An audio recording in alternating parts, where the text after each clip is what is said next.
ऐसी कोई डिजायर है जिसको मांगने के बाद हम प्रभु से कभी कुछ मांगेंगे ही नहीं? हो सकता है कोई मांगता है करियर, हो सकता है कोई मांगता है बहुत सारा पैसा, कोई मांगता है एक पार्टनर।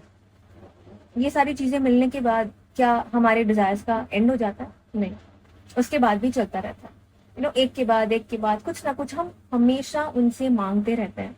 पता है, दुर्योधन ने ना श्री कृष्ण से उनकी सेना मांगी, लेकिन अर्जुन ने श्री कृष्ण से उन्हीं को मांग लिया कि प्रभु मुझे तो सिर्फ आप चाहिए।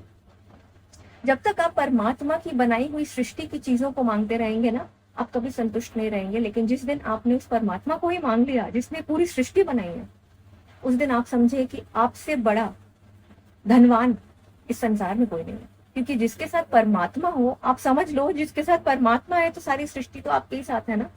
तो आप क्या ही मांग रहे हैं फिर, और क्या ही बचा मांगने को। मैं इतने सारे मैनिफेस्टेशन कोचेस को देखती हूँ, no offence to anybody, but कोई भी मैनिफेस्टेशन कोच आपको कभी भी परमात्मा के साथ यूनियन मैनिफेस्ट नहीं करवाते हैं। वो सिर्फ और सिर्फ आपके दूसरे मटीरियलिस्टिक डिजायर्स को आपको मैनिफेस्ट करवा के देते हैं कि आप ये मैनिफेस्ट कर सकते हो।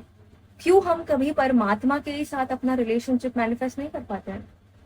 क्योंकि जिस दिन आपने परमात्मा को मांग लिया और जिस दिन आपको परमात्मा सच में मिल गए, आपसे ज्यादा संतुष्ट इंसान इस सृष्टि पर नहीं होगा।